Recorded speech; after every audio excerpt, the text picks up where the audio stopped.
नमस्कार। मैं जर्नलिस्ट रोहित शर्मा, आप सबका स्वागत है। दोस्तों, अगर आपका सार्वजनिक जीवन में किसी से मनमुटाव चल रहा है, लड़ाई झगड़े चल रहे हैं, चाहे वह घर परिवार का व्यक्ति हो, दोस्त हो, रिश्तेदार हो, आपके पैसे से जुड़ा हुआ व्यक्ति हो या फिर आपके दफ्तर का कोई कर्मचारी अधिकारी हो, अगर उससे आपका लड़ाई झगड़ा चल रहा है तो निश्चित रूप से आपका जीवन काफ़ी डिस्टर्ब हो जाता है। शारीरिक और मानसिक रूप से काफ़ी परेशान हो जाते हो, विचलित रहते हो। 24 घंटे आपके दिमाग में यही रहता है कि कैसे मैं इस सामने वाले व्यक्ति से छुटकारा पाऊँ। लेकिन मैं आपको ये बताना चाहता हूँ, 2 विकल्प होते हैं आपके पास में। या तो जिस व्यक्ति के साथ आपका मनमुटाव चल रहा है, या तो आप उसे अपना बना लो या फिर आप उसके बन जाओ। अगर आप इन दोनों विकल्पों में से किसी एक विकल्प को चुन लेते हैं और उस पर आप अमल करते हैं तो निश्चित रूप से आपका जीवन सुखमय हो सकता है और आप अच्छा जीवन जी सकते हैं और आप अपने काम पर फोकस रख सकते हैं। अन्यथा अगर आप इन दोनों विकल्पों में से एक विकल्प पर भी अमल नहीं करते हैं तो निश्चित रूप से फिर आपका जीवन डिस्टर्ब तो होगा ही और शारीरिक और मानसिक रूप से भी आप परेशान होंगे। ये तय है। इसलिए आप या तो उसके बन जाओ या उसे आप अपना बना लो। अगर इनमें से आप एक विकल्प चुन लेते हैं और उस पर अमल करते हैं तो मैं दावे के साथ कह सकता हूँ आपका जीवन काफ़ी सुखमय हो सकता है और आप अपने वर्क पर अच्छी तरह से फोकस रख सकते हैं। और इस काम में राजस्थान के मुख्यमंत्री अशोक गहलोत काफ़ी माहिर हैं। बहुत ग्रेट पर्सनैलिटी हैं वे ये जानते हैं कि कैसे और किस तरह से सामने वाले व्यक्ति को अपना बनाया जा सकता है और हर विधा जानते हैं, हर कला जानते हैं। और जब उन्हें ये लगता है कि ये सामने वाला व्यक्ति उनके लिए इम्पोर्टेंट है, सामने वाले व्यक्ति के सहयोग के बिना उनका काम नहीं निकल सकता, तो वे हर हालत में उस सामने वाले व्यक्ति को अपना बनाकर ही दम लेते हैं। आपने देखा होगा, मैं थोड़ा पीछे लेके जाता हूँ। 2008 के समय राहुल गांधी, सोनिया गांधी से अशोक गहलोत के बहुत अच्छे और गहरे ताल्लुकात रहे हैं कई सालों से और अब तक भी इन दोनों नेताओं के बीच बहुत अच्छे राजनीतिक संबंध हैं। लेकिन एक समय ऐसा भी था जब राहुल गांधी के साथ अशोक गहलोत के संबंध अच्छे नहीं थे। राहुल गांधी अशोक गहलोत को लाइक नहीं करते थे। लेकिन आज राहुल गांधी भी अशोक गहलोत से काफ़ी प्रभावित है। यानी अशोक गहलोत ने राहुल गांधी को भी अपनी ओर जोड़ लिया है। तभी तो राहुल गांधी सीधे तौर पर सचिन पायलट के एक तरीके से वे साथी हैं, एक तरीके से उनकी टीम के अहम सदस्य हैं युवा ब्रिगेड में। लेकिन वे गहलोत के खिलाफ कोई कदम उठाने के बारे में इस समय सोच भी नहीं रहे। यानी वे गहलोत को भी उतना ही आदर और सम्मान देते हैं जितना सचिन पायलट को। लेकिन एक समय ऐसा नहीं था। 2008 के आसपास की बात मैं कहता हूं, जब राजस्थान में सीपी जोशी कांग्रेस पार्टी के अध्यक्ष हुआ करते थे, उस समय अशोक गहलोत और राहुल गांधी के बीच संबंध ठीक नहीं थे। मैंने कई मीटिंगें अटेंड की है जब राहुल गांधी यहाँ पर चुनाव प्रचार के लिए आते थे। सीपी जोशी राजस्थान कांग्रेस के अध्यक्ष थे।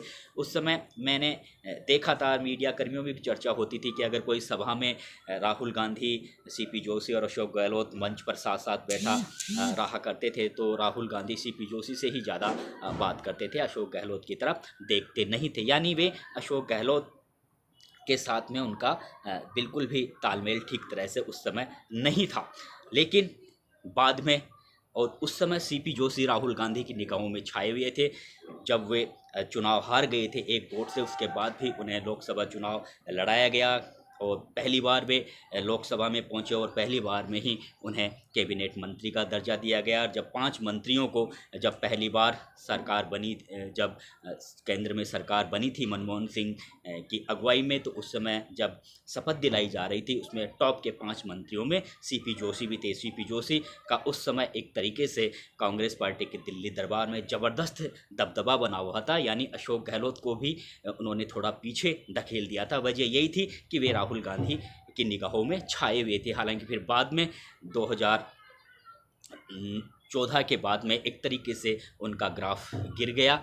हालांकि अभी वे राजस्थान में विधानसभा के अध्यक्ष जरूर हैं, लेकिन अभी राहुल गांधी जितना अशोक गहलोत के करीब हैं उतने करीब सीपी जोशी राहुल गांधी के करीब नहीं हैं। दोस्तों, मैं ये सारी बातें इसलिए जिक्र कर रहा हूँ कि ये जो 2014 के बाद से लेकर अब तक अशोक गहलोत ने जिन विधाओं से, जिन कलाओं से, जिस बुद्धि कौशल से और जिस चतुराई से उन्होंने पार्टी हाईकमान का, सोनिया गांधी से तो उनका लगाव बहुत पहले से ही था। सोनिया गांधी उनकी राजनीतिक कुशलता से बहुत अच्छी तरह से प्रभावित थी, इसलिए सोनिया गांधी से तो उनके हमेशा ही अच्छे ताल्लुकात रहे हैं। लेकिन अशोक गहलोत ने 2014 के बाद अब तक जहाँ जहाँ जिन जिन स्टेटों की उन्हें कांग्रेस पार्टी की जिम्मेवारी सौंपी, यानी प्रभारी बना गया या जो भी उन्हें काम सौंपा गया, उस काम में वे काफ़ी सफल हुए और अपनी बुद्धि कौशल से उन्होंने काफ़ी प्रभावित किया, जिसकी वजह से अब राहुल गांधी भी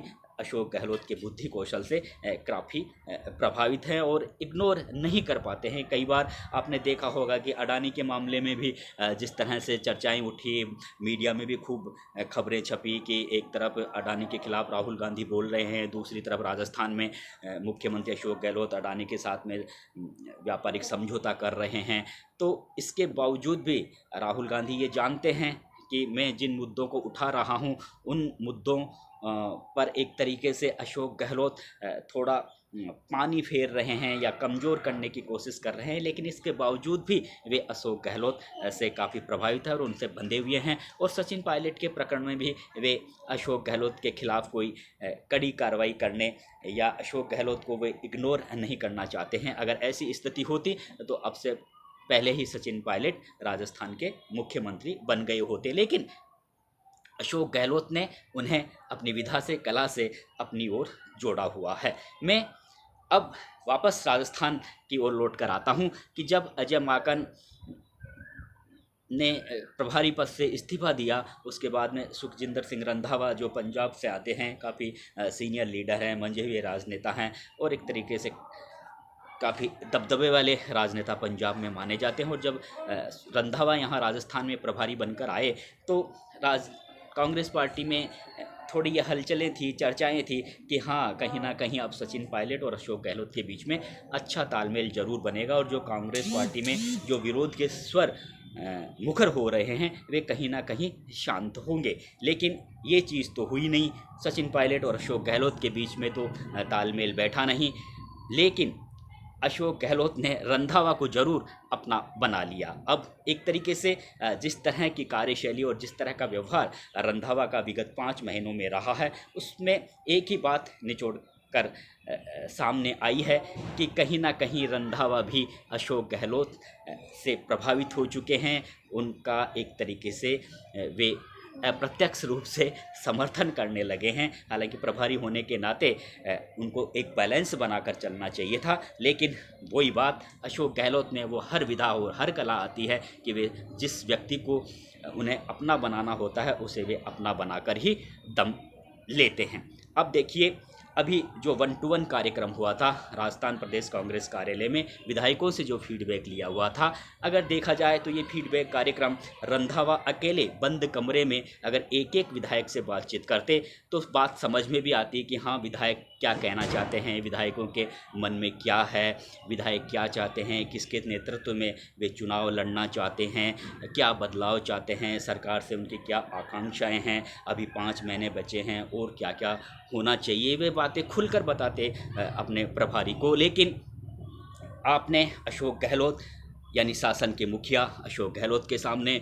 संगठन के मुखिया गोविंद सिंह डोटासरा के सामने बैठकर विधायकों से फीडबैक लिया, तो ये कैसे हो सकता है कि चालू साल के अंत में विधानसभा चुनाव होने वाले हैं और अगर कांग्रेस पार्टी का कोई विधायक वहां पर आता है तो अगर उसके मन में सरकार के प्रति या संगठन के प्रति कोई नाराज़गी की बात है, वो कैसे कह सकता है, क्योंकि उसे पता है कि चुनाव बिल्कुल नज़दीक है। अगर वे कुछ गहलोत के खिलाफ़ या डोटासरा के खिलाफ़ कुछ बोलेंगे तो वो उनके पॉलिटिकल कैरियर के लिए ठीक नहीं होगा और हो सकता है उनका आगामी चुनाव में टिकट भी उन्हें नहीं दिया जाए। तो एक ही जो मन की जो बात होती है, विधायकों के जो अंदर की और दिल की जो मन की बात होती है, वो इस तरह से बाहर नहीं निकल पाती है। अब रंधावा ने किस उद्देश्य से, क्या सोचकर या किस रणनीति के तहत उन्होंने अशोक गहलोत और डोटासरा के समक्ष अपना फीडबैक कार्यक्रम रखा, तो ये तो बहुत क्लियर है कि ये शायद राजनीतिक हलकों में भी चर्चा है।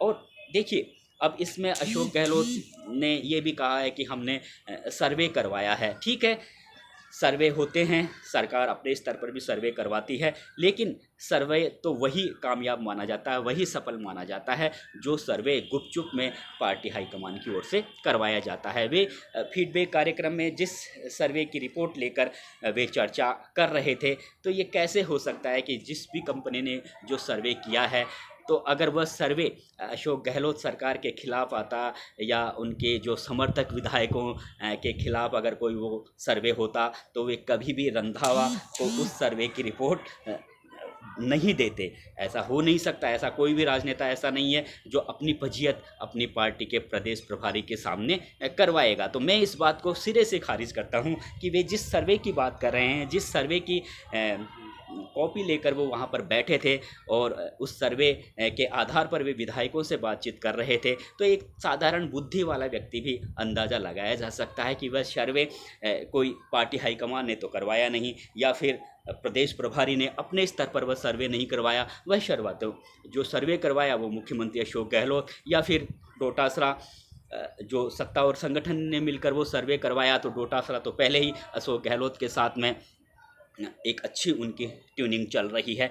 तो उस सर्वे के आधार पर विधायकों से बातचीत करना, विधायकों से फीडबैक लेना, ये कोई बिल्कुल ये एक सार्थक स्थिति मुझे तो दिख नहीं रही है। एक राजनीतिक विश्लेषक के तौर पर सर्वे वही माना जाता है जो गुपचुप में लिया गया हो और उस सर्वे के बारे में खुद संगठन के मुखिया को भी पता नहीं हो और राजस्थान के शासन के मुखिया को भी पता नहीं हो, और गुपचुप में अगर रंधावा अपने स्तर पर कोई सर्वे करवाते और उस सर्वे की कॉपी लेकर वो वहाँ फीडबैक कार्यक्रम में बैठते तो बात समझ में भी आती और जो वास्तविक स्थिति थी उसका पता भी चल पाता। अब आप जो जिस तरह की मीडिया रिपोर्ट्स आ रही है कि सर्वे में 60 विधायकों को कहा गया है कि करीब 5 दर्जन विधायकों को कहा गया है कि आपका जो कामकाज है इलाके में ठीक नहीं है, अगर आपका इसी तरह से रवैया रहेगा तो आपका पत्ता साफ चुनाव में आपका टिकट काट दिया जाएगा।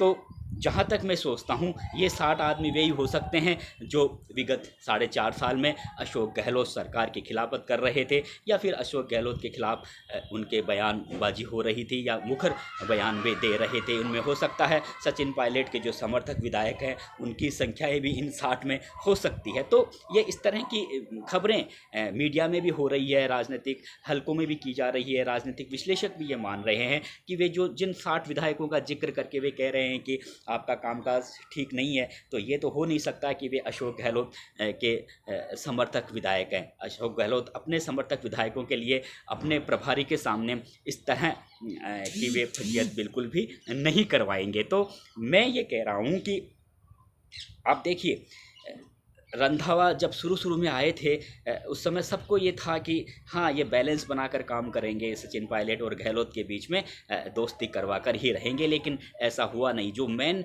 जो यहाँ पर समस्या है, जो मेन जड़ है जिसकी वजह से कांग्रेस का बंटाढार हो रहा है, हालांकि सरकार के कामकाज काफ़ी बेमिसाल हैं, बहुत अच्छे हैं, अशोक गहलोत की योजनाएं बहुत ही शानदार हैं, लेकिन सचिन पायलट से उनके जो टकराव के हालात हैं उससे निश्चित रूप से कांग्रेस पार्टी को आगामी चुनाव में नुकसान हो सकता है। लेकिन रंधावा ने इन दोनों नेताओं के बीच में आपस में समझौता या तालमेल करवाने की बिल्कुल भी कोशिश नहीं की। और ये कोशिश कैसे हो सकती है कि जब आप सिर्फ एक ही नेता से जुड़कर रह जाते हैं। आप सिर्फ गहलोत मीडिया रिपोर्ट्स में राजनीतिक हलकों में चर्चा है कि अब रंधावा भी गहलोत के पल्लू से बंध कर रह गए हैं, तो फिर सचिन पायलट और उनके समर्थक विधायक आप पर कैसे यकीन कर सकते हैं। तो ये एक बहुत देखने वाली बात है। बात जब 1-to-1 विधायकों से फीडबैक ले रहे थे उस समय भी मीडिया में भी चर्चा थी, राजनीतिक विश्लेषक भी ये मान रहे थे ये क्या फीडबैक हो रहा है। फीडबैक तो वो फीडबैक सार्थक माना जाता जब रंधावा अलग बंद कमरे में बैठकर एक एक विधायक से बातचीत करते और खुलकर बातचीत करते। वे ये भी पूछते कि आप किसके नेतृत्व में चुनाव लड़ना चाहते हैं। लेकिन गहलोत को डोटासरा को सामने बिठाकर आप फीडबैक ले रहे हैं, तो ये अब बिल्कुल साफ है, गहलोत का ये एक तरीके से प्रायोजित कार्यक्रम था, गहलोत की सोच थी, रणनीति थी। वे प्रदेश प्रभारी को ये बताना चाहते थे कि अब भी मेरे साथ में पार्टी के इतने विधायक खड़े हुए हैं और मेरी पोजीशन सचिन पायलट की तुलना में काफ़ी सॉलिड है और आगामी विधानसभा चुनाव भी मेरे नेतृत्व में ही लड़ा जाए और चौथी बार मुझे ही मुख्यमंत्री के रूप में प्रस्तुत किया जाए, क्योंकि मेरे साथ में जो इतनी बड़ी संख्या में विधायक जुड़े हुए हैं वो इस बात का सबूत है कि विधायक भी ये चाहते हैं और पार्टी के संगठन से जुड़े नेता भी चाहते हैं कि अशोक गहलोत को ही मुख्यमंत्री के रूप में पेश किया जाए। इसी मकसद से, इसी मंशा से गहलोत ने एक रणनीति के तहत, एक प्लानिंग के तहत एक ये फीडबैक कार्यक्रम का आयोजन करवाया। इस तरह की खबरें मीडिया, इस तरह की चर्चाएं मीडिया कर्मियों में भी है, राजनीतिक हलकों में भी है। तो अब आप समझ सकते हैं कि गहलोत राजनीति के कितने कुशल खिलाड़ी हैं, हर विधा, हर कला जानते हैं। वे ये भी जानते थे कि प्रदेश प्रभारी उनके लिए काफ़ी इम्पोर्टेंट हैं। आने वाले चुनाव में अब ऐसा दिखता नहीं है कि फिर से प्रदेश प्रभारी बदला जाएगा, तो निश्चित रूप से जब टिकटों के बंटवारे का समय आएगा उस समय गहलोत और रंधावा और डोटासरा, इन तीनों नेताओं की सलाह को ही काफ़ी तवज्जो दी जाएगी। कुल मिलाकर मैं ये कह सकता हूँ कि गहलोत हर उस व्यक्ति को अपना बना लेते हैं जो उनके लिए काफ़ी रास्ता आसान कर दे या जो उनके मंसूबों को कामयाब करने की क्षमता रखता हो। तो इसमें अभी भी ये जानते हैं कि जो मैसेज इस फीडबैक कार्यक्रम के तहत पार्टी के दिल्ली दरबार में गया है वो पूरी तरह से अशोक गहलोत के एक तरीके से पक्ष में हैं। अशोक गहलोत ने ये पार्टी हाईकमान को ये बताने का प्रयास किया है कि पार्टी के अधिकांश विधायक उन्हीं के नेतृत्व में चुनाव लड़ने की बात कह रहे हैं, तो फिर आपको आपत्ति क्यों है। तो मेरा ये वीडियो बनाने का मकसद यही था कि अगर कोई व्यक्ति आपके लिए काफ़ी काम आने वाला है या आपका जिस व्यक्ति से आपका मनमुटाव चल रहा है, तो आप अगर ये दो रास्तों में से एक रास्ता चुन लेंगे कि या तो आप उस व्यक्ति के अपना बन जाओ या फिर आप उस व्यक्ति के अपना बन जाओ, अगर इन दोनों रास्तों में से अगर आप एक रास्ता चुन लोगे तो निश्चित रूप से आप आगे बढ़ते रहोगे अपने काम में भी, अपने क्षेत्र में भी, और आप अपना सुखी जीवन जी सकते हैं। जैसे गहलोत सर हर रास्ते को, हर कठिन रास्ते को आसान बना लेते हैं। रास्ते में अगर कोई कांटा है, कांटों का जो पथ है उस पर वे इस तरह से अपनी चालें चलते हैं, अपनी जादूगरी की विधाएं इस तरह से वे बरसाते हैं कि उस रास्ते से अपने आप ही कांटे छटते रहते हैं और गहलोत आगे बढ़ते रहते हैं। इसीलिए मैं भी आपसे कहता हूं कि या तो आप किसी को अपना बना लो या आप उस व्यक्ति के अपना बन जाओ जिसके साथ में आपके मतभेद हैं, तो फिर आपका जीवन भी काफ़ी मस्त हो सकता है। नमस्कार दोस्तों।